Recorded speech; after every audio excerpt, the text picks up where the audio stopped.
Why are some things you read more difficult to understand than others?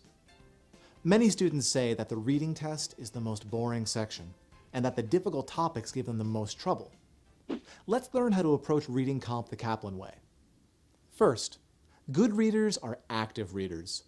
Active reading involves asking yourself questions as you read and creating a passage map. Good questions include, why did the author write this? What's the purpose of this paragraph? And why do they include this example? Mapping the passage means taking brief notes on each paragraph. Maps should include the main idea or function of each paragraph, the places in which the author reveals an opinion, and the location of important details and examples. While mapping may take more time at first, with practice, it'll become second nature. In the end, it will save you time and make you more accurate when you get to the questions. Before we map a passage together, let's review what to remember while you're reading. Read for the big picture. The why is more important than the what. Always keep straight who said what. Don't let unfamiliar subject matter intimidate you. Many of the passage topics will be new, but outside knowledge is never required to answer these questions. Kaplan's method allows you to attack every passage with confidence, focusing on structure and purpose. Let's map a passage together. Given the critical and public acclaim that greeted the 1933 recording of Bach's Goldberg Variations by Wanda Landowska, 1879 to 1959, it's interesting to note that the producers of the recording were taking quite a gamble. At the time, the variations had long fallen out of favor.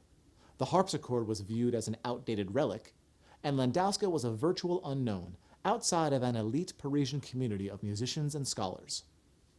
All that changed dramatically as Landowska's eventual renown led to a revival of interest in Baroque music and instruments. What would you include in your passage map about this paragraph? Remember that you don't need to take notes on details. You're interested in the main idea of each paragraph. The first paragraph introduces Wanda Landowska and how she eventually revived interest in Baroque music.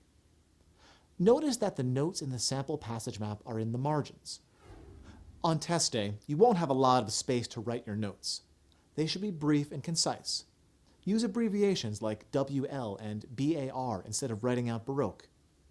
Let's move on to the next paragraph. Landowska grew up in a rich cultural environment in Warsaw, Poland, with a father who was an avid music listener and a mother who had translated Mark Twain. She began her musical training at the prestigious Warsaw Conservatory, and from a very early age took a deep interest in older music. It's said that she heard another pianist at the conservatory playing a piece by the Baroque composer Rameau, at that time in Poland quite a rarity, and was immediately captivated. Keyboard training at the conservatory concentrated almost exclusively on piano interpretation of 19th and 20th century works, especially Chopin. Landowska's teachers, however, recognized her extraordinary gifts and supported her natural affinity for the harpsichord and its repertoire. Your passage map for paragraph 2 should look like this. Landowska grew up in a cultured environment. Her interest in Baroque music developed at school. You should have noted the location of the detail Rameau. Landowska pursued her interest in Baroque music through intense scholarship, researching performance technique, compositional theory, and even instrument construction during the time of Bach and his contemporaries. When she moved to France, her home in the Parisian suburb of Saint-Lô became a locus for musicians and critics interested in the study and performance of Baroque music, quite uncommon in the Parisian music world, which then placed a premium on the pianistic virtuosity of Romantic and modern music.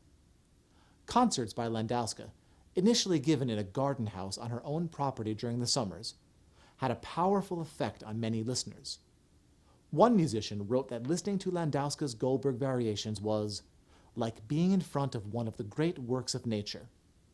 With the coming of World War II, Landowska was forced to flee to America, where she continued to research and work tirelessly to educate younger musicians through lessons and performance demonstrations. This near-evangelical impulse was also evident in her concerts for the general public, in which she usually prefaced each piece with a brief discourse to provide historical context. What did you put in your notes? Landowska studied Baroque music extensively. Baroque music uncommonly performed in Paris at the time. She gave lectures for younger musicians. She was dedicated. Landowska's deep understanding of Baroque music informed every aspect of her performance. Those few of her contemporaries who performed Baroque works did so as though playing contemporary piano works in a weighty, overwrought manner, with much use of the pedal and the weight of the arms. By contrast, Landowska played with a light, extremely florid touch, with a focus on finger articulation.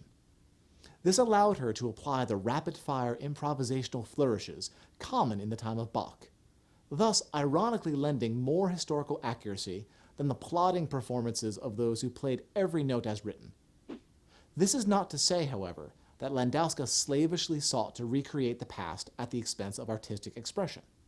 She routinely played very large harpsichords with an extra course of strings, known as a 16-foot stop, even though some scholars charge that such instruments historically played a minor role. Landowska felt it was a debatable point, and that the most expressive instrument must be chosen to let the music speak most clearly. It's evident from the tremendous interest that has developed in Baroque music due to Landowska that she chose well. The final paragraph discusses her playing style and contrasts her light, quick style with her contemporary's heavy, overwrought style. Now that you have your passage map, you're well equipped to answer the questions. You have the location of important details and have noted the general idea of each paragraph. We'll use this passage in subsequent videos to illustrate how to answer different question types. Excellent work. Now you're ready to work on the guided practice.